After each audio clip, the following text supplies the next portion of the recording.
welcome James and Chris welcome to the Larpar Show, where we talk all about all things macro, what is money, what is coming, and how to protect yourself. So James and Chris are partners in Bridge to Bitcoin. They also have Laser Eyes Cards Limited that we can go in and talk about. They're involved in Berkshire Bitcoiners meetup club, and they're part of, I think, James, part of Bitcoin Pioneers UK. They're dedicated in helping businesses to promote in the UK and as well maybe outside the UK to promote their businesses to grow and accept Bitcoin and Bitcoin payments. James himself there is a director as well in Laser Eyes Cards. Chris is part of it as well, and that produce those cards that produce NCF contactless Bitcoin payment cards with a twist. And they're here just to share their story. So, James, let's just dive in and introduce yourself. Yeah, tell us how you got into Bitcoin. Hi, thanks, Lawrence. Yeah, so I'm a bit of a relative Bitcoin baby. Probably I didn't get in till 2020. I'd spent preceding that, I'd spent 20 years working in financial services. Mainly in finance systems, actually sort of one leg in finance, the other in IT. During that time, I early on, I trained as an accountant. So I'm a management accountant, a member of SEMA. And I got an opportunity through various internal restructurings, mergers and demergers, at Prudential and M&G, which is where I was, to take effectively an early retirement package that landed around about the time of COVID, but had nothing to do with COVID. And I embarked upon a research master's degree in finance and accounting, just to sort of move me on from what I was doing to maybe what I might do in the future. But during that research degree, I came across Bitcoin. That was in 2020, finished that the end of 2020, and I thought, well, this is actually really interesting, far more interesting than just the academic research. So then I spent 2021 going down all the rabbit holes, consuming podcasts, books, films, all sorts of stuff. And by the end of 2021, I thought, wow, this is really exciting. In fact, this is probably the most interesting thing I've ever seen in my life. So what do I do? Well, I've switched some of my retirement assets into Bitcoin, because the defined benefit pension scheme, which I used to think was the best thing that you could possibly have, I suddenly realized was effectively a bond. So I thought, well, I now need to get a hedge against that bond, what's effectively a bond, because it's basically denominated in GBP for the next 30 or 40 years, inshallah, depending on how long I live. But I thought, well, so I continued to allocate more and more to Bitcoin. And I thought, well, I can do that, and then I can just do the garden or play golf or, just live my life. But I thought, no, this is so interesting. I'm still relatively young. So I thought I'll get out there and go and meet some Bitcoiners. And so I went up to Braille Bedford, Pete McCormack's team, to sort of see if I could meet some. And while I was there, I met Chris, and I met our other partner in Bridge to Bitcoin, and also another director in Laser Eyes Cards, Simon, Hoddle Solo on Twitter. And from there, we found a sort of common desire to be able to buy Bitcoin but never sell it. And the only way that in the end that can happen is if we can buy our goods and services in the future for Bitcoin. So we thought, what could we do to kind of bring that timeline forward to help businesses on board, so that, from our personal point of view, we can achieve living in a world that we want to see. So that's kind of, we all agreed that that's our motivation. So we got together and set up Bridge to Bitcoin, and yeah, so that's the story, really. So relatively recent, but very interested in, I love the Bitcoin community. It's an incredible community, and I was, as you mentioned, I set up Berkshire Bitcoiners and I run that. And Chris does the same in Surrey, and Hoddle Solo, mentioned before, runs the Northamptonshire group. So yeah, we're all meetup lead, and I love all of that, going to conferences, meeting other Bitcoiners. But I also have a kind of, I want to be more in the whole world, not just the little world of Bitcoiners. That's great, and it's really important for nurturing the soul and the intellect. But I like to get out there into the real world too. So for me, it's that kind of taking it out there and trying to bring more people into the space, because that's the only way we can really get to a situation where we can live our lives without having to interact with government money. So yeah, that's me. Yeah, amazing, very good. And Chris, what about yourself? Tell us your story. We met in person last year at the Bitcoin Ireland conference. The guys came over and done a presentation. Chris came over, represents the Bridge to Bitcoin, and we had a good time. 2 Guinnesses as well, before and after. Yep, it was grand. Thank you very much, Lawrence. And yeah, thanks. Excuse me. Thanks for the intro. And yeah, we had a great time last year. No, this year. It was earlier this year, wasn't it? Oh, it was this year. Yeah. Was it this year? This year, 2020. This is what Bitcoin does to you. Yeah. You lose track of it? Yeah, you lose track of time, because we work on a different time frame when you move onto the Bitcoin standard, don't you?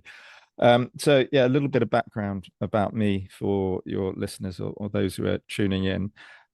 So I'm Bitcoin class of 2017, but before Bitcoin, or even whilst I was getting into Bitcoin, my background is I wear a few hats. I'm a bit of a jack of all trades. So one of my probably my most relevant hat that I bring to the Bitcoin space, certainly for Bridge to Bitcoin and Laserized cards, is my business angel investing hat. So I do a little bit of business angel investing. The business that I talk about most publicly is the Wave in Bristol. So that's an inland surf park. That ticks quite a few boxes that keeps people happy. So that's the one I talk about. So I'm founding investor of that. But I also worked for the NHS. I left the NHS a few years ago. And when I left, I was involved in national program rollout. So that was a very interesting time for me, because I was in sort of 2 diametrically opposed camps. On the one hand, working for the NHS, working on national programs with huge budgets, trying to make things as efficient as possible. Let me put it diplomatically like that. And then on the other hand, working in the private sector, trying to raise maybe not quite as much money, but large amounts of capex for businesses. And maybe the purse strings were dealt with in different ways. Let me put it like that.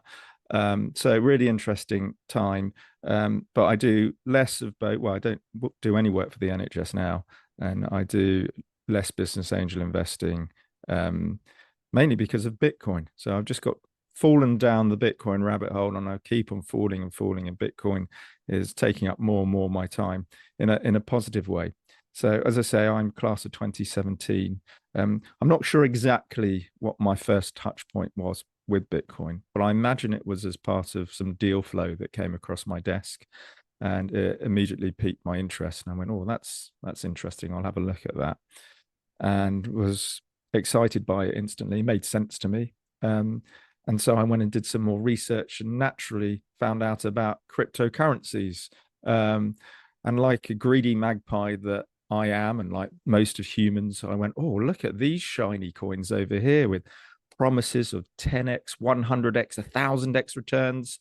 Oh, I've got to have a look at these, and fell down that very dirty rabbit hole. And I put my hand up.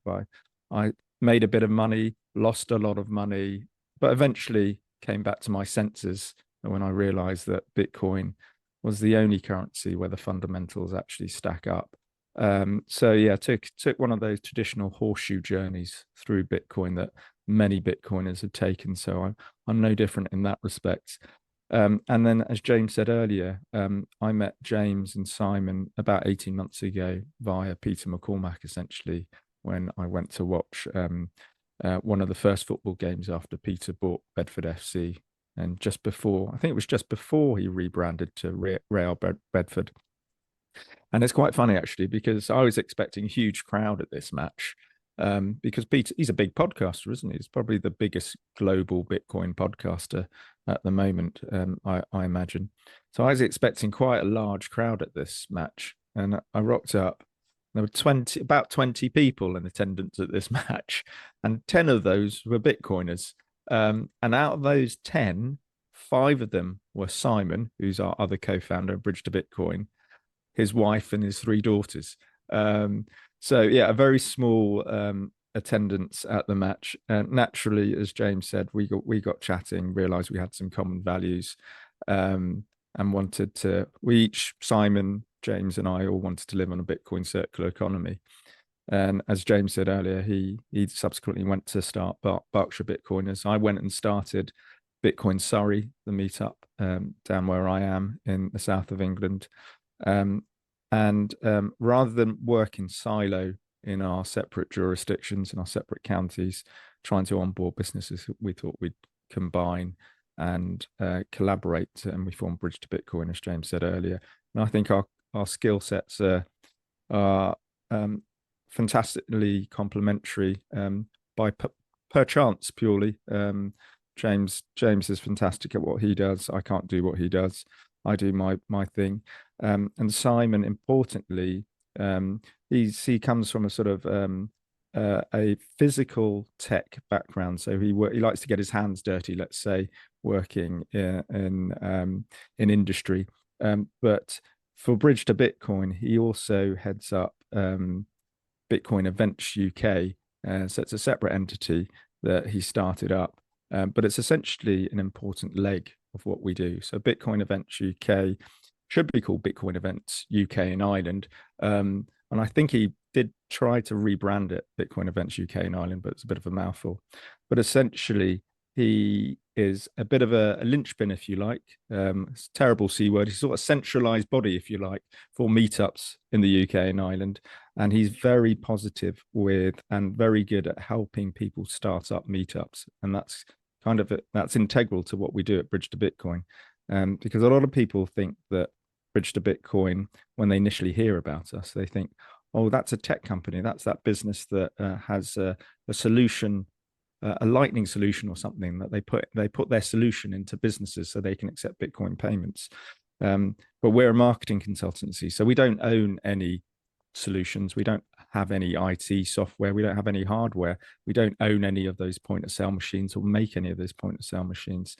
What we actually do is we have in our basket, on our suite, if you like, all the global Bitcoin merchant solutions in our basket.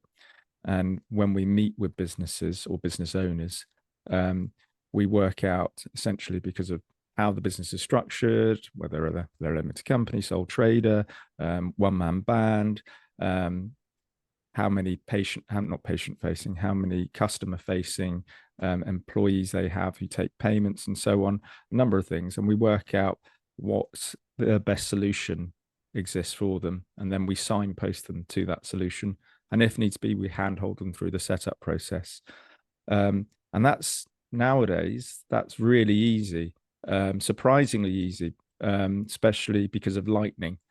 So Lightning sort of changed that. And when we formed 18 months ago, Lightning was just at that right moment in time where it was mature enough, it worked. I think if we'd met, say, 2.5 years ago, Lightning wasn't quite ready yet, and we probably wouldn't even thought about forming Bridge to Bitcoin because things weren't quite ready. So we put in place these technical solutions, or we handhold them to put in place these solutions. As I say, that's the easy bit. We can do it over a Zoom call with a business now, and we've done it a number of times that way. But the secret sauce is we then go and market that business out to the community, so the local community. So this is where the meetups come into play. So we go and we are in contact with all the UK and Ireland meetups. So we are on their Telegram groups. We're on their Twitter. We follow them on Twitter, and we put out to them as soon as a business accepts Bitcoin payments. We let that local community know, and we say, go and have a meetup, guys, to support this new business that accepts Bitcoin. And of course, then we also tell the national Bitcoin community, because it goes on our social media feeds, and we put it on our maps. So we've got our own map at bridgetobitcoin.com. We've got a where to spend map. That's Share purely it there. You want to share the screen when you want to pull it up there. Oh yeah, Nice I'll to pull share that the up. screen, yeah. I'm terrible at multitasking, so I won't try and talk and do that at the same time. So James I'll can grab put that it up later. there. Oh yeah, go on. Yeah, you carry on talking. I'll put the map up. Yeah. Fantastic. So yeah, we've got our map that's UK and Ireland specific, but also there's BTC map that Nathan Day started. So we put it on the BTC map. So yeah, BTC map Nathan started that just after we started Bridge to Bitcoin, and we decided to keep our map going at the same time, just because we have more control over graphics and so on. But yeah, we're a big advocate of BTC map because that's a global map. And when a business accepts Bitcoin payments, they're essentially advertising themselves to a global Bitcoin community as well. And we see that we see Bitcoin tourism happening essentially, and it's fantastic.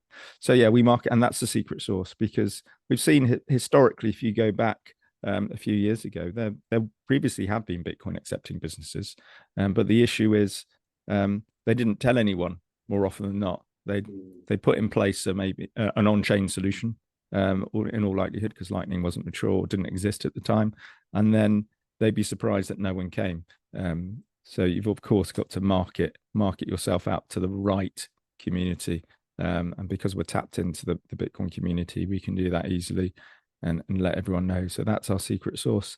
And then earlier on, you mentioned laserized cards. So off the back of that, so we could think of Bridge to Bitcoin a bit like our sort of B2B arm, our business to business arm. So we speak to business owners. Around about that same time, Coin Corner released the Bolt card. And for those who aren't familiar with what the Bolt card is, the Bolt card is a contactless Bitcoin debit card, essentially. And if I'm honest, I was a bit poo-pooey about the Bolt card when it first came out, because I was thinking, well, that technology exists already. We use that with our fiat currency. Don't understand what all the fuss is about. We've got these smartphones, and we can pay with our smartphones. Seems like a backward step to me. But over time, I realized actually it's really easy just to tap and pay. You don't even have to get your phone out, scan in a QR code anymore. It's literally tap and pay. So it doesn't sound like much, but it is much quicker. And it's less fiddly. But interestingly, I got approached by a chap called Peter shortly after the Bolt card was released, and he was showing me some stuff. And he's a bit of an R&D man, research and development man. He likes to tweak things and play with things and invent things. And he showed me this device that lights up when it's in an NFC field, a near field communication field, which is the field that's emitted by a point of sale machine or a smartphone looking for a contactless card. And it lit up. I thought, oh, it lights up. Yeah. He said, yeah, so it's really useful, because then you know where the field is. So it's obvious on a point of sale machine where the field is, because normally there's a big thing at the top and a sign of someone tapping the card on. But you've got the same field on your smartphones, and it's not always obvious. Well, it's not always in an obvious place on your smartphone. So you can use this device to find it. And he said, yeah, that's why it's really useful to find where it is on various different phones. I said, but it lights up. I said, that's amazing. How does that work? And he said, well, it takes the electromagnetic waves that are being emitted, and there's a copper coil that harnesses that and turns it into electricity, and just enough electricity to power an LED.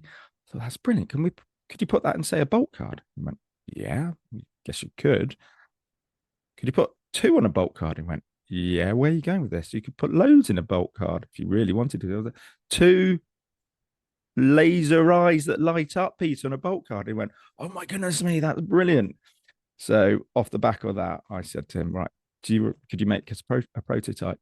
And I said, do you reckon you can make us a prototype in a week? And he went, no, give me 2 weeks. But he came back in a week and made the first prototype, and it worked. And went, that's brilliant. Okay, let's refine this. Let's get some others on board. So we got James and Simon on board. We got another guy called Rob Clarkson, who's in New Zealand, on board as well.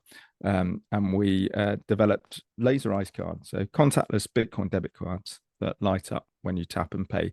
So it's a bit of fun for the consumer, for the Bitcoin consumer. So I said earlier, we can think of sort of Bridge to Bitcoin as sort of our B2B business. Laserized card is our B2C business, where we've got a nice product, a fun product for Bitcoiners, as a fun way to spend your Bitcoin, watching your bulk card light up when you tap and pay. Anyway, I've warbled on. I've got this habit, Lawrence. No. You need to chip in and stop me, otherwise people are going to stop listening No, and it's all tune out. good. Great for our listeners. You know, everybody wants to hear different aspects of different Bitcoiners' lives and how they got here. Like, you know, but the laser eye cards are really innovative. You know what I mean?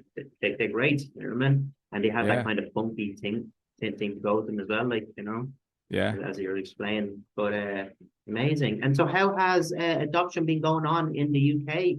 And I seen the map there popping up there. Like from when you started, like month on month, is there many people taking up on? Are they open to it? Businesses? Yeah. On, James. Yeah. So if we look back to when we started, and the two sides, as Chris was mentioning, between the merchants accepting Bitcoin in the UK and also the meetups in the UK being the kind of the marketplace. So we go back about 18 months to 2 years. I think we had about 10 UK meetups, and today there are 45. And we had about 30 merchants accepting Bitcoin, and today we've got about 300. Okay, so we're looking at significant multiples in an 18-month to 2-year period in terms of growth in the UK. The really interesting thing about this is that at the time, at the start of this period that we're talking about, so let's say a couple of years ago, Bitcoin was 13 years old. So after 13 years, we'd got 10 meetup groups and 30 merchants. And where we are now, after, let's say, 15 years, we've got 45 meetups and 300 merchants. So if you drew a graph of that, it would be, you know, a classic sort of hockey stick. No, the screen probably going that way, but yeah. So it's flat. It's tiny little penetration, and then suddenly this takeoff. And so what is interesting about that is to ask the question, why? And I think that there's a theory proposed by an American sociologist, academic, chap called Everett Rogers, and he published a paper in 1982 about the adoption of innovation, diffusion of innovation, I think he called it. And he had a whole set of metrics by which you could analyze whether an innovation would take off. And amongst these metrics was one of them was complexity. So how complex is the innovation compared to the thing that preceded it? And actually Bitcoin is, as the newest person to it, you know, I remember very clearly just how complex it appeared to me as a new learner. Once you get to know it, you think, oh, it's quite simple, but take yourself back to before you understood it, and it's actually quite complex. But what's been happening is that with the Lightning Network and with then the apps that have been able to be built on top of it. So if we look at the history of the Lightning Network, with a draft paper 2015, final paper 2016, 2 years to build it, another couple of years to actually get any usable liquidity in it, and then another couple of years on that before you started getting these point of sale payment apps coming out. I think in between you got some kind of consumer wallets, but we need point of sale apps. And what's happened is, not only has it made it cheap and instant, so it's made it practically usable in sort of everyday circumstances for paying, but it's also abstracted away the complexity, so that these layers of technology building on each other are reducing one of the key limitations to adoption of Bitcoin. So looking at that theory of diffusion of innovation, suddenly one of those metrics that Roger's identified as a limiting factor for adoption, we can see in real time is being taken away. And it's literally every couple of weeks, certainly every month, we see new apps, new solutions. I think, Chris, you just dropped something in our group last night or this morning about this new point of sale device coming out of Germany. Remind me, what was the name of it again? I think it's OPA. Apargo Pay. That's it. Apargo Pay. Yeah. We're seeing this sort of stuff, whether it's hardware or app software or both combined, happening really very quickly.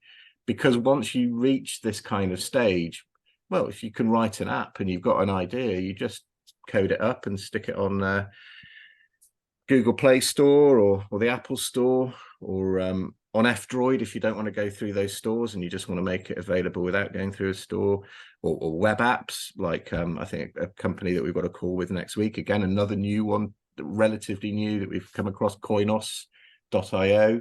So we've got a call with them next week. Again, as Chris saying, because what we're doing is we're bringing together all of these innovations and working out how they work and what their pros and cons are, strengths and weaknesses, so that when we talk to merchants, we can recommend the best, most latest kind of innovation if it's got certain features that are particularly good for a certain business. So so to me, that growth is explained by the increasing extracting away of complexity that makes what underlies it, that core solid Bitcoin blockchain that has acquired and is acquiring ever more value, really truly usable in the real world. So yeah, it's really exciting what's happening.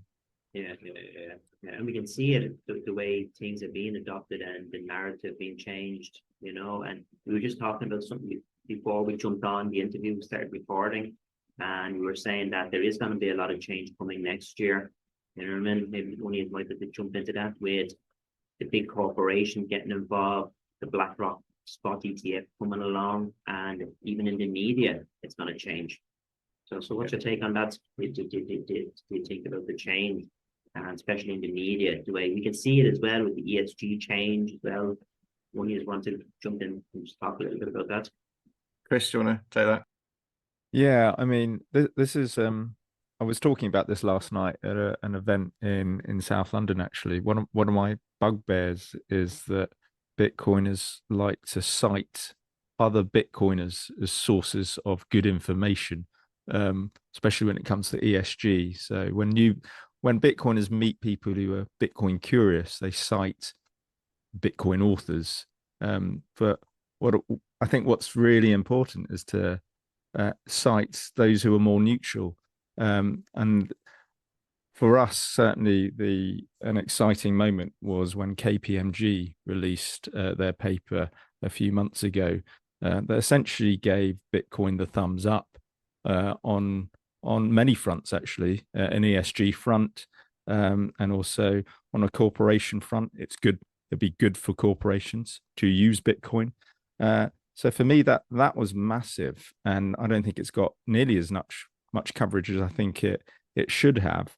And as Bitcoiners, I think that's a wonderful source to cite as to the positives about Bitcoin. And we've got others, as we mentioned earlier, before we started recording, such as Cornell. They recently released a paper and so on. So yeah, it's really positive. We're starting to see the narrative change. And I'd like to see us citing these wonderful neutral sources, if you like. If we think of KPMG, they're one of the big four. They're a massive global auditor, essentially. And when we're speaking to normies, let's say, in the space, normies are gonna perk up when they hear us citing KPMG. They're less likely to perk up if we quote Saifedean, although he's great, or others in the space. They probably have no idea who Saifedean is, but they know who KPMG are. So I think it's important that we leverage Cornell, who recently published that positive paper about Bitcoin. So yeah, the narrative is changing. James, your take? Yeah, I mean, obviously, recently we've seen that there are still some people stuck in the old world trying to come up with ever more nonsense, like the swimming pool issue, which has been all a rage this week. Explain that a little bit for people that haven't. Well, you know, having seen an increasing switch in people. It's large, you know, a lot of credit to the guys in the US in the Bitcoin Policy Institute who have really put in the hours to produce all of the materials on the ESG front that actually were the real source materials for what KPMG wrote. But that has started to have an impact in we're seeing it in newspaper headlines. I think the Independent in the UK had quite a positive headline just this week or just in the last couple of weeks. I can't quite remember what the headline was, but it's like, oh, the Independent saying something positive about Bitcoin. I think it was on the ESG side, in fact. But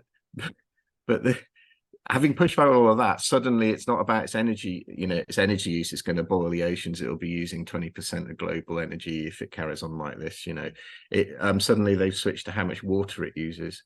I mean, my answer to that, you know, it's just like, where are you going to go next, right? My answer to that actually is that's good advertising for swimming pool people who run swimming pools. Basically, we should use that to take the message into local authority swimming pools and go, maybe you should start mining Bitcoin, because you can then heat the water in your swimming pools and you won't actually be using any more water than than you are anyway. You know, you're a swimming pool. Look, it says that, you know, Bitcoin uses all these swimming pools of water. Basically, the swimming pool was the metric that was used. So the volume of water that Bitcoin uses globally, by whatever ludicrous method of calculation that they were using, was denominated in how many swimming pools worth of water was consumed. So it's a bizarre metric to use, almost, isn't it? It's almost a joke now where this guy's got to. It's the guy from Cambridge University, I think. I mean, anyway, and it was lost on me completely. And so I logged onto Twitter recently, and I could see these tweets with people in swimming pools going, "Am I doing Bitcoin right?" I was completely bemused. I was like, "What's happened in the Bitcoin space?" And yeah, thankfully, James, you set me right with what's been with what was released. But yeah, I was completely bemused. What's the deal with swimming pool usage and Bitcoin? And now I get it. So thanks for James. I was very confused for a little while. Yeah, swimming pool was just the you know, it was the unit that was being measured. Bizarre. How many swimming pools worth of water is used? Yeah, absolutely bizarre. Scraping the barrel. I mean, yeah. Ridiculous. It's very weird when people get dug in. You see it a lot in life. People get dug into a particular narrative and they build a kind of, maybe a community or a network or a market, you know, of people who are consuming their material, or they've got professional standing from it. It's very, very hard. You know, you can understand it's hard for people sometimes to row back from that, and they end up going further and further down a line without really maybe stepping back and thinking, perhaps I should just kind of move on to something else now. Yeah. And or even look in a different way and try and look at it from a different opinion or a different direction. You know, when I'm looking at something, I like to look at all different data to come in, and then I'll make up my own decision on it and what I think, you know. But it's, you know, people need to look in the right direction and study the right people, you know, to get the proper information, you know. No, that's right. But you can sort of see how people can get stuck. There's a kind of you build up a value chain, if you like, around a certain idea, and a group of people who are paying you to do that and are consuming your material. And if you row back on it, maybe you'll have to start again. But sometimes I think that's, in the medium to long term, that's much better strategy, because, you know, you're contributing to the improvement of the world when you do that, rather than just trying to stretch out some personal gain. But there's a kind of ego thing as well, maybe an emotional thing as well as a financial thing, perhaps, that's sort of linked with it. But yeah, that's just how we are. We're humans, aren't we? We're a bit rubbish.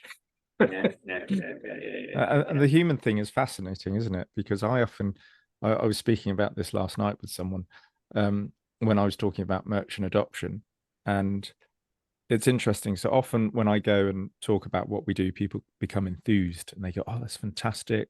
You're onboarding businesses, right? I'm going to onboard my businesses that are local to me, rather." And I always reel them back a little bit, because ultimately we're really early still, and I think we're looking for a certain type of person because we're so early.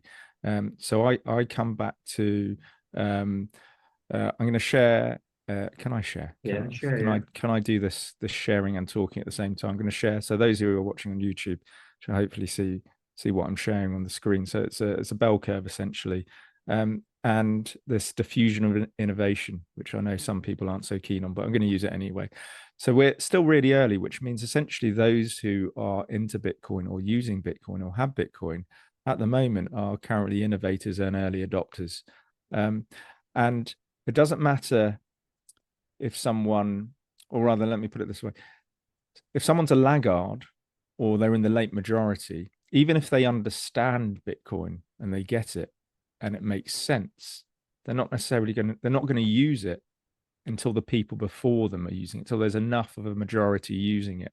I think it's important to remember that we're all built differently. We all think differently, and as Bitcoiners, we get it. So we're likely innovators or early adopters. If you're listening to the show and you're a Bitcoiner, you're likely an early adopter or innovator. Some of your family that you speak to, or maybe your business owners that you now go and speak to try and get them to accept Bitcoin, if they're a laggard, they're not going to accept Bitcoin until 75% of the rest of the high street accept Bitcoin. And it's the same with your family members. You know, if you're on your own, if you're the only person in 20 people in your family, those laggards in your family aren't going to follow you. You've got to find the early adopters, those innovators within your family or within your high street who will have that mindset to go, oh yeah, I'll give that a go. I'm open. And it's that open mindset, that giving it a go mindset. We're still really early in the space. I don't know where we are on that bell curve. I like to think we're getting closer towards the early majority, but it's interesting. I think the longer that you're in the space, the further back you think the earlier you think you are, if that makes sense. I always see it. Those who are new to Bitcoin and suddenly get Bitcoin, they suddenly think, oh, it's going to happen any minute now. But the longer you've been in it, the longer you realize, I think it will take society and humanity to get it.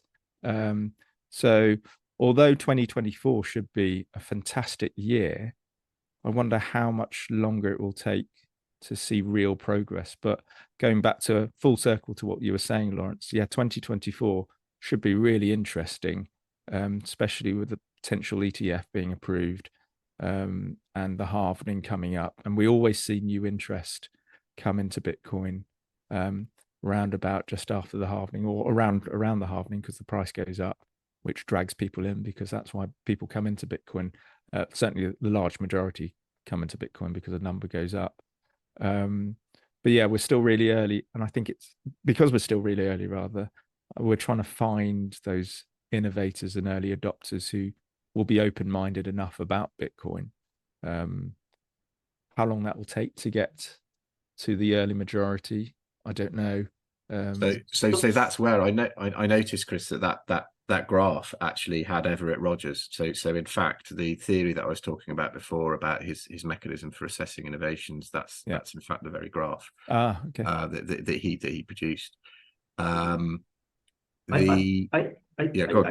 think as well with adoption, I seen some data there last year or this year, beginning of this year. Again, I'm confusing the years there again. And it was saying that Bitcoin at the moment is being adopted 3 times faster than the internet was in its early days. So we're moving 3 times faster. You know, it's being adopted. Yeah, it's being adopted quicker than the internet. And look how big the internet became over time. And a lot of us sometimes forget to understand that isn't it great that we have time? Because imagine this thing was moving faster. We could have all missed this. Yeah. You know what I mean? And the price would be going boom. You know what I mean? as a store of value or as a means of exchange or whatever way you want to look at it for yourself. So it was only a couple of months ago I said, geez, isn't it amazing that we actually, people seem to forget about the time aspect.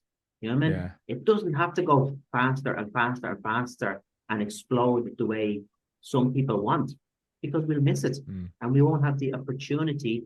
If you're doing it as a store of value, or you're trying to build up a business, you know, I think the time aspect is something that people do need to look at as well. And if it's going gradually, and as we know, and then it's just going to go boom suddenly. Yeah, and I would, that's right. And I would recommend, if people want to kind of get some really kind of good theory behind this, that they do go and read Everett Rogers' 1982 work on this, from which that graph is taken. And I was referring to it before about the abstraction layer complexity, because you can go, if you go and read that, you can then think through the items, the kind of metrics that he talks about in his paper, and go, okay, so where is Bitcoin on this? And it can really help you to draw out some of those things. And my personal view is that I think, unbelievably, well, after 15 years, I still think that we're in the innovative stage, just on the percentage basis, because my view is that for real Bitcoiners, I think that if there's 1 million right in the world, right, I think that's probably about the number. And so that is well under 1%.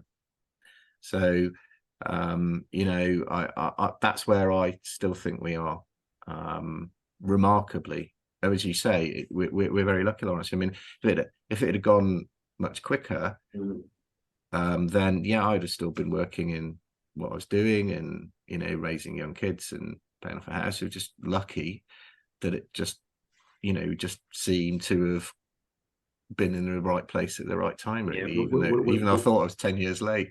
I looked at it, you know. And when we look back in years to come, lads, we're gonna say, look how lucky we were. Yeah. You know what I mean? And we were innovative, we were somewhat futuristic. We could see, we took the time to learn about this. You know, I was just talking to Dinny from the event the other day, and he was in Spain, and I was saying to him that blank there now. Too many Guinnesses. How early or lucky, or early, lucky, innovative, open to learning, you know, all of those things. But coming back to what you were saying, Lawrence, so I agree with you in so much as I think it'd be better for everyone if there's a slow, gradual uptake of Bitcoin. We kind of need a soft landing, if you like. Everyone gets excited when we see these massive green candles, but I think that could be quite dangerous. People who are in early will benefit hugely, but others will get left behind. And that transition, if we do have a move to a hyper Bitcoinized world, the slower that transition is, I think the better for society and humanity. Otherwise it can get very messy the quicker it is. Because I think that our legal systems, our institutions and everything, whilst we rail against them and we think they're really out of control in many ways, they do provide some structure and stability in the world. And we don't want, I mean, personally, I don't want just going straight to some sort of anarchy and collapse. You know, I mean, I don't think that's a useful, a good path. And if things can be absorbed in a more, I mean, we need them to switch to being more constructive and engaging, for sure. So we need to be, you know, doing more great work. How is that looking in the UK? Yeah. How is that looking in the UK with the policy in the UK? How are the politicians looking at it? What's their take on it? Like, you know, man.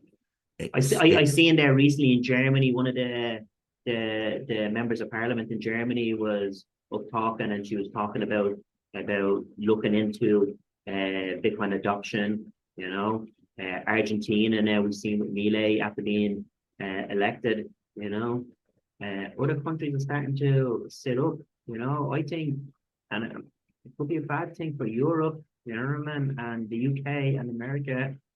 These countries could overtake us in the future, and there's a lot of Yeah, things happening with the BRICS. I think we're definitely behind Yeah. other countries. The UK, we're definitely lagging. Probably the best people to get onto your podcast for an interview, Lawrence, will be Bitcoin Policy UK. The guys, Freddie, I'm sure would love to come on. We'll put you in touch with Freddie.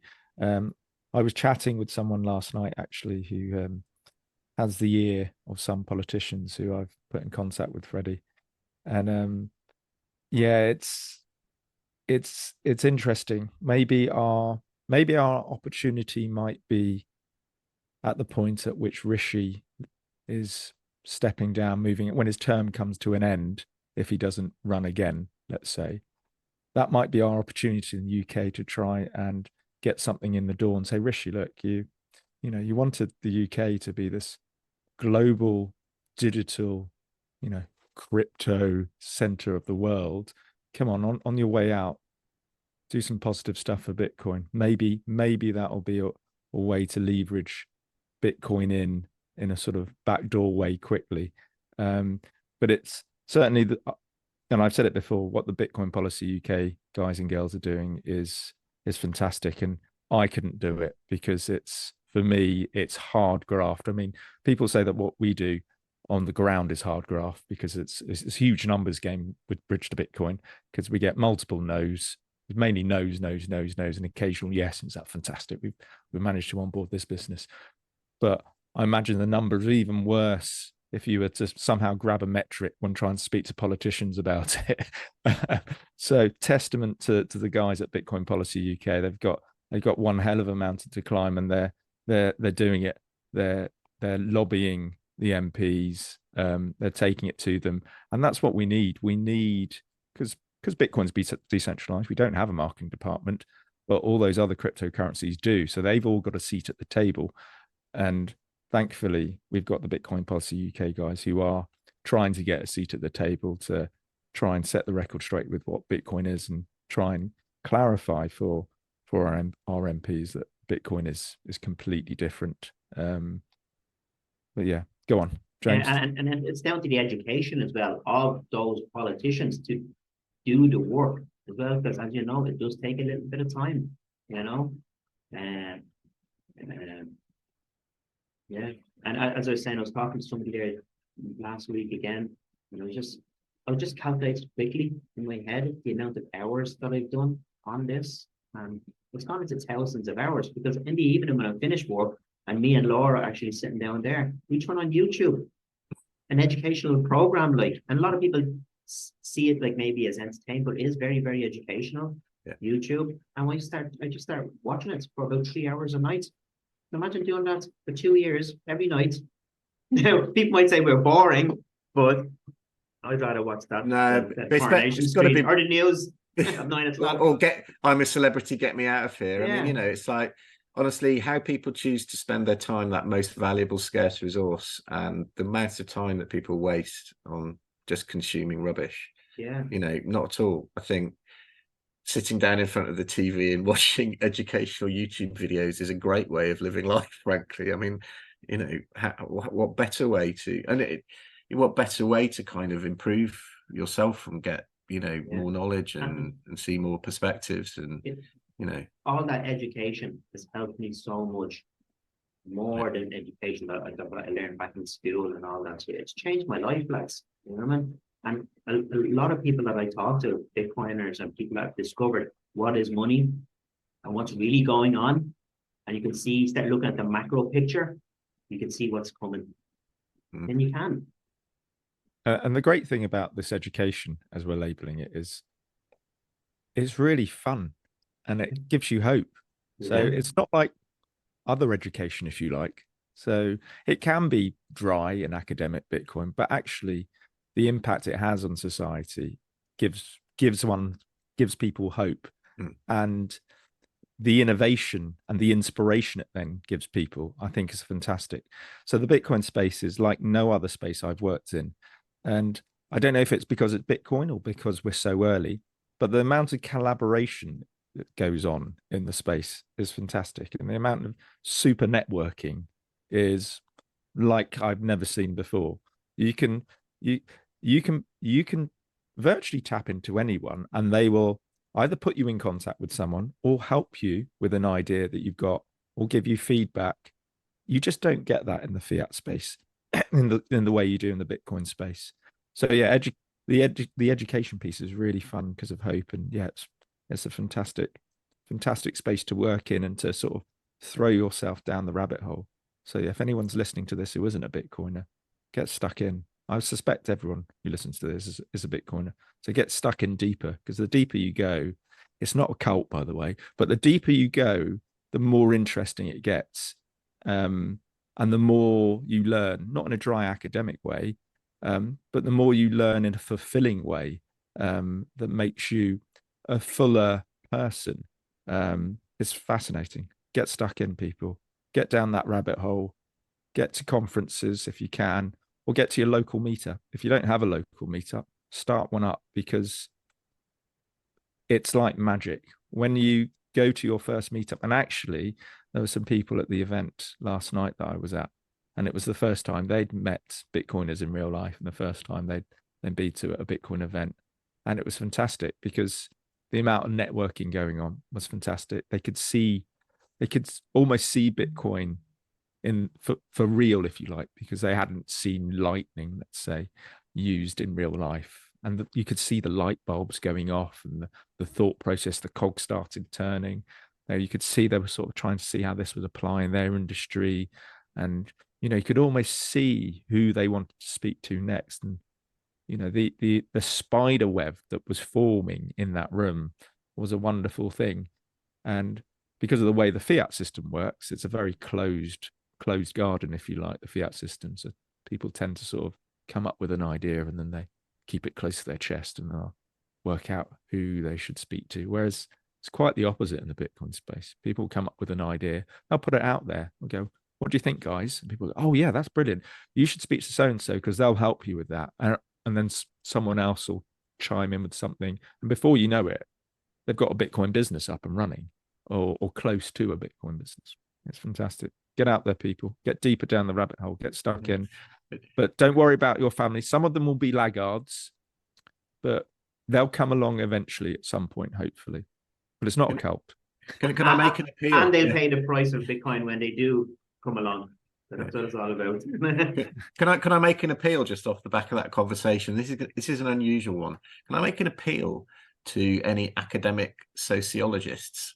So anyone out there who's doing any research in sociology, I think you'd be really, really interesting piece of work to go and study the emergence and the development of the Bitcoin community as a study in human social behavior. Because I think in 100 years it'll all be gone. You won't see this anymore, and this is almost a unique kind of real-time evolution of a sociological phenomenon. And I think it would be really good to have some academics come and study us like we were kind of insects or bacteria in a petri, and watch what's happening, and interview and kind of construct get some insights into what's going on here. Who are these people? What unifies them? What is it about this thing that has these features? Because it's a very, very rare thing that something that isn't owned as a company emerges new, a technology emerges, and there's no real company there, but it's highly innovative and potentially transformational. And the kinds of people that it draws in, and how and why it draws them in, and then how important the social side of it is to the actual innovation itself. I think there's some great research sitting in there for people to do. And if we don't do it now on the planet while it's happening, it could be lost to history. So I think it'd be a really useful piece of work for people to be doing now. I'm not a sociologist, it's not for me, but if anyone out there is listening to this or thinking about it, get in touch with Lawrence, and we'll link you up with however you want to do your research, and you can produce something potentially of historic importance. Yeah. And going back to the point there about the people that you meet and the network that you get involved in, like even for example, here in Ireland, some of us, like every 2 weeks we meet up on Zoom. It can be like 20 to 50 people on the Zoom call in Ireland, and different people around the world that come on board, to just share their stories about Bitcoin, what's new, what's happening. But I put out there, someone said to me that they wanted to go to Madeira, and I said, yeah, because we went to Amsterdam last year and there was about 5 of us. And I started putting it out there to people. We have about 30 people going now, and there's families going. Like I'm bringing Theo with me. Yeah, so some other people are bringing their kids with them, and some people are going for like 4 days. Some people are going for a week. But their families were all networking together.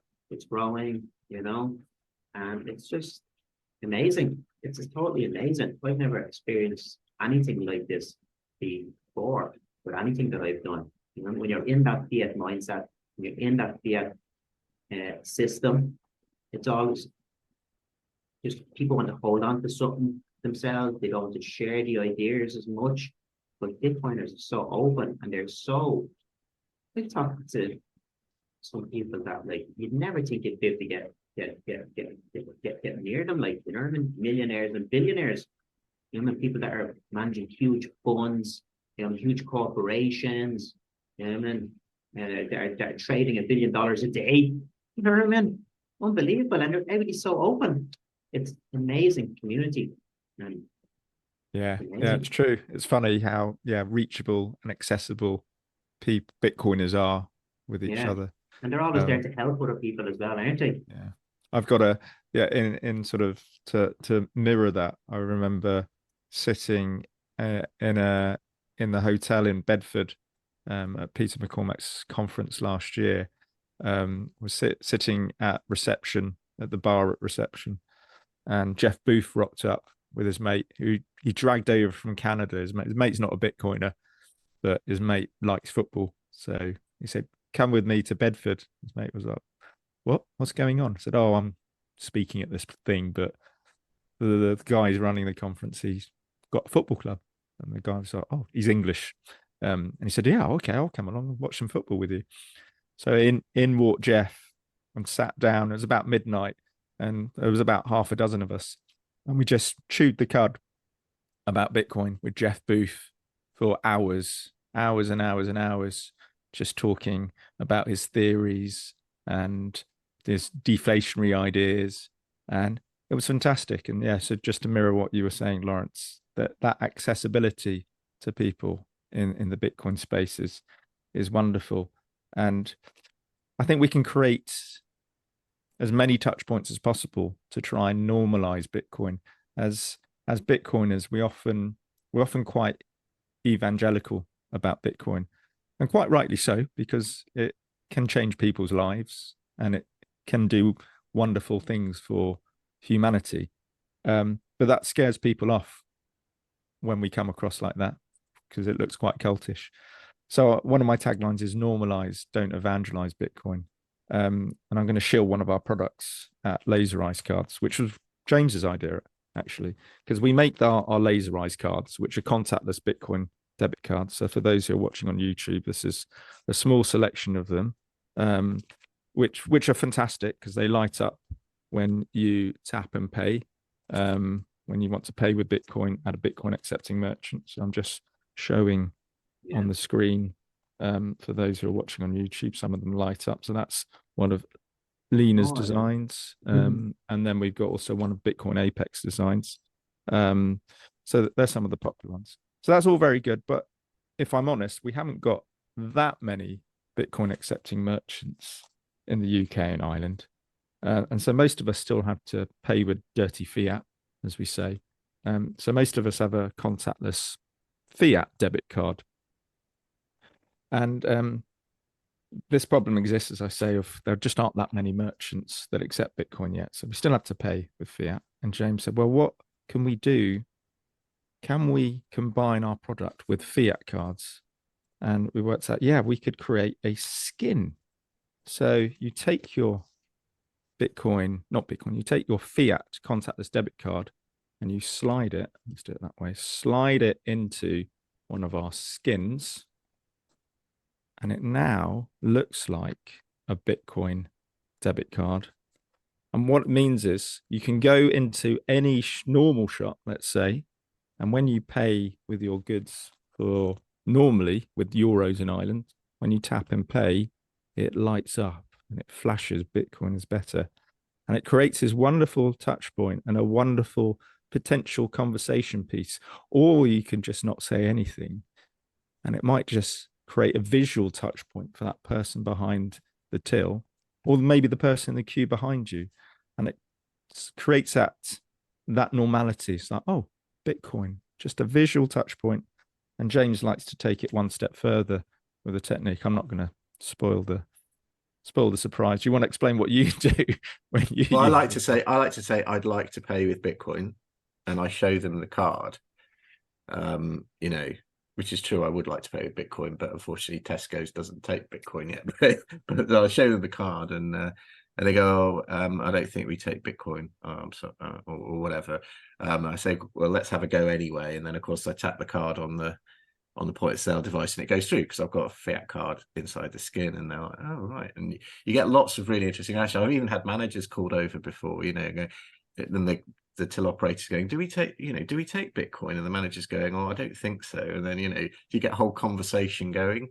But what I would say, the tagline is, if you know, one of the things, if you're not sure what to do, what you can do for Bitcoin, by getting one of these, you can effectively join the Bitcoin marketing department, right? Because what you're doing is you're taking it out there into the real world daily. You're probably making 3 or 4 transactions every day, and you've got the opportunity there to kind of put Bitcoin in people's faces, have a conversation about it, have some fun. You know, it's a kind of guerrilla marketing campaign from the Bitcoin marketing department, you know, and you've just joined it. I mean, unfortunately, like most things in Bitcoin, you pay to join the marketing department and you don't get paid. But they're not that. But then what do we charge? What do we charge? We're lowering prices, Chris? I don't know. We're about to lower the prices shortly, because of the recent Bitcoin pump. Because of Bitcoin. So we've got deflation. Yeah, so we've got deflation embedded in our products because we only take sats. So obviously the prices come down over time. But what have we come up with the price, Chris, or do you not want to? I can't remember off the top of my head. I have to get one or two of them. I know. I think I was talking to you a few weeks ago, and I seen them, and then something went to. But I have to order 2 of them myself.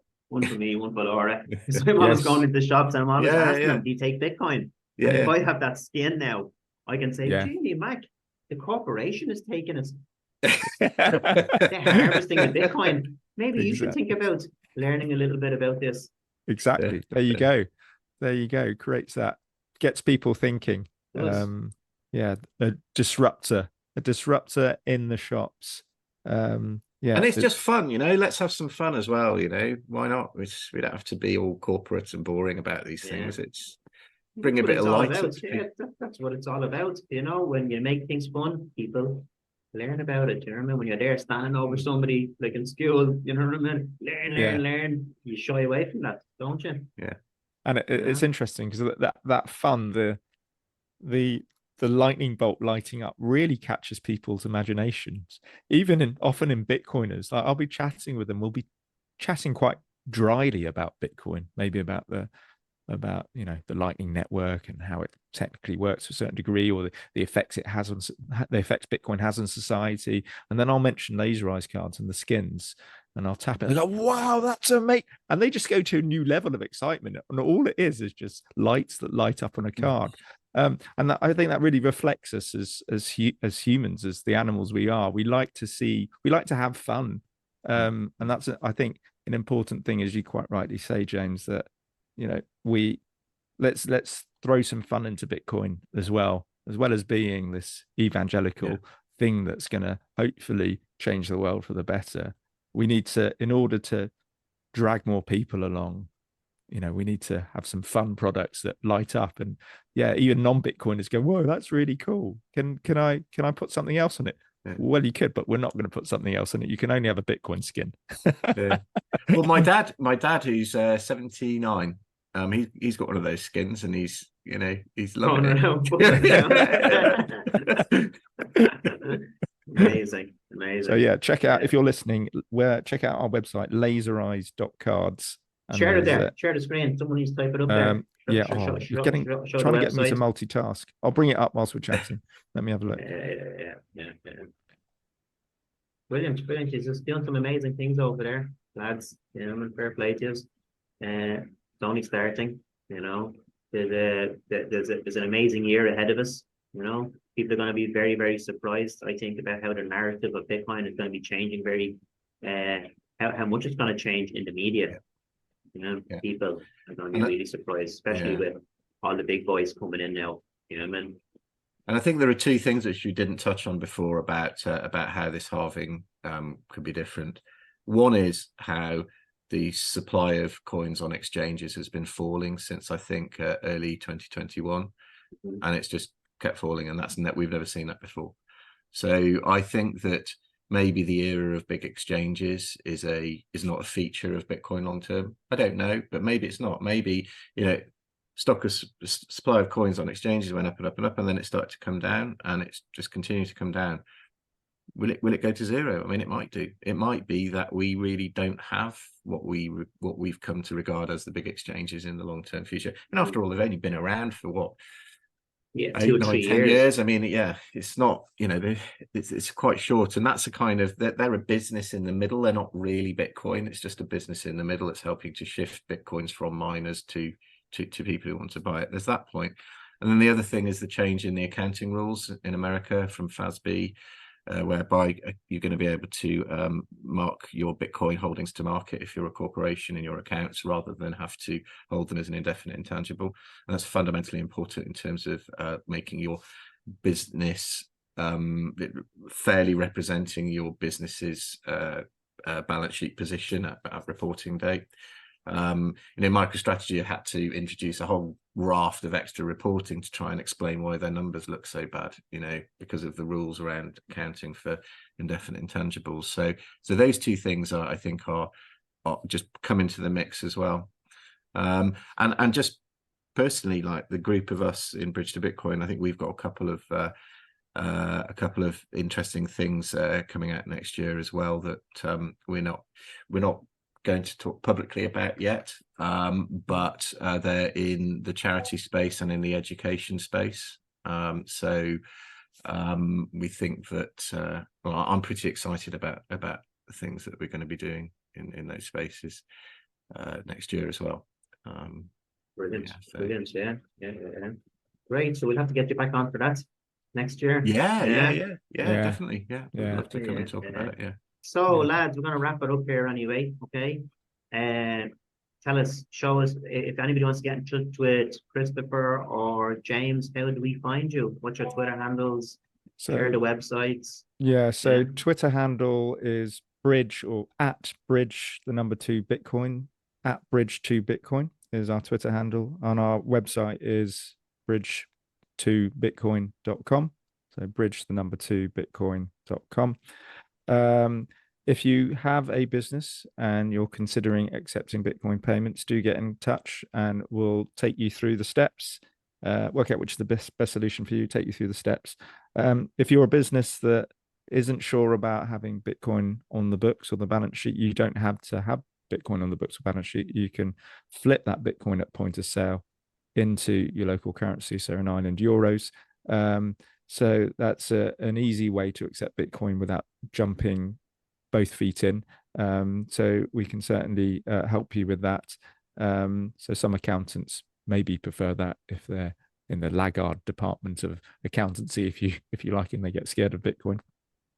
With regards to Lasereyes cards, check us out on lasereyes.cards, the website I'll share. That's the website on the screen for those who are watching on YouTube. If you click on buy now at the top or order your Lasereyes bulk cards, you'll see the selection of all the bulk cards that are available. And if you want a skin, if you click on the top tab that's labeled skin, you can buy a Bitcoin is better skin there as well. When do you think this show is going to go live, Lawrence? Because we should have a price reduction maybe a week's time, probably. In a couple of weeks. No, okay, in about 1 week. in about 1 week. So when this goes live, we should hopefully have put in that price reduction. So that gives me motivation to get that sorted. But even still, they're great value, and yeah, it's all amazing. Exactly. Exactly. So yeah, that's where you can pick up our skins and our laser eyes cards. And we've also got a Twitter handle at laser eyes cards. We're on Noster as well for both as well, aren't we, James? But not so easy to share Noster handles, is it? No, I think we've got them in our profile on Twitter though. Right. I think okay. we certainly have on British Bitcoin. Yeah. So yeah, we're on Noster. Search us out or send us a DM if you can't find us, or contact us via our websites. But yeah, get in touch. If you want to start a meetup as well, or you don't have a meetup in your local area, do get in contact as well. Simon will take you through the steps. He's helped set up multiple meetups across the UK and Ireland. As I said earlier, meetups are really important. They're great to meet Bitcoiners in person. One of the things I say, meetups are great for multiple reasons, but two main reasons that I like to cite are meetups are good for merchant adoption, because what it enables us to do when a business is thinking about accepting Bitcoin, we can say, oh, there's a meetup that's close to you or in your city, your town, and they have X number of members, 30, 40, however many it might be. So we know there are a certain number of Bitcoiners there, and there are likely more who just aren't a member of that meetup or don't attend it or whatever. So it gives us hard numbers to onboard merchants and to move us closer to a Bitcoin circular economy. But also, as we touched on earlier, meetups are good for the soul for multiple reasons. It's great to meet other Bitcoiners, realize you're not the only Bitcoiner in the village, and you're normal, you're not a psychopath. And it's great the number of times I've seen Bitcoiners come to their first meetup. It's like a weight off their shoulders when they finally meet people who understand what they're talking about, and they realize that, or it's almost that relief that it's real. There are other people like me. I'm not just a weirdo who has been dragged along through this weird internet rabbit hole. It's a real thing. There are real people out there who understand Bitcoin, from billionaires who are leaders of multinational companies to your window cleaners. And I've met both in the last week. So you've got your plethora of Bitcoiners from all walks and backgrounds, from all races. It's happening, people. Get to a meetup, or think about starting a meetup in your local town, and watch the super networking happen and fall down that rabbit hole. So yeah, get in contact if you don't have a local meetup, and we'll get Simon to help you get one started up. But yeah, it's been wonderful chatting, Lawrence. Thank you very much for inviting us on the call. I'm gonna stop talking there, otherwise I'll keep on wobbling on, and I'll let James have the final few words. Right. One thing to say on top of that, as a kid, I read quite a lot of science fiction, and today obviously it's all Bitcoin, but I read quite a lot of science fiction, and that story about Bitcoiners going out and meeting up with each other, what it's like beforehand, and meeting people who share your ideas, reminded me very much of a book by John Wyndham called The Chrysalids. And it's about a telepathic kid growing up in a sort of post-war dystopian world from memory, something like that. But he's got this special skill of telepathy. But there's unbeknown to him as he's growing up, there's this advanced world not far away that's still got like high tech and a civilized society. But he's able to talk to them. He doesn't realize he's talking to them, but he's able to kind of, as he grows, kind of communicate. And eventually, as a consequence of that, he flees this dystopia and ends up in the nice world. So sorry, I've spoiled the narrative there a bit, but it's like he finds his own kind. His life is much improved as a consequence. So it's a kind of sci-fi kind of narrative along the idea of finding people who get the same thing as you do. So if anyone's never read The Chrysalids by John Wyndham, recommend it. And just something to cap on that, when we went to Amsterdam last year with Laura and Theo, and 4 or 5 people from Ireland went, Laura was actually surprised that the caliber of people that are at the Bitcoin Amsterdam event. She was expecting to go and see, like, computer geeks and German, maybe stoners or whatever, right? You know what I mean? You're just so surprised the vast array of people Yeah. that were there. You know what I mean? To politicians, to we bumped into and Farage, got a few pictures of him. You know what I mean? Whole pattern of areas that people come from. You know, from millionaires to people like me that just like to waffle and talk Bitcoin. Yeah, you know, it's amazing, isn't it? Sharing that and huge cross section. As I say, let's get a sociologist onto it. We want someone to research this while it's happening. Definitely. Come and discover, write about us, write about what's happening for the historical record. You know, because this is going to be history. We're making history here with what's happening. A lot of people don't understand, and they're going to miss out on it. You know, definitely. Perfect. Okay, so thanks a lot, lads. We will catch up again and stop the recording.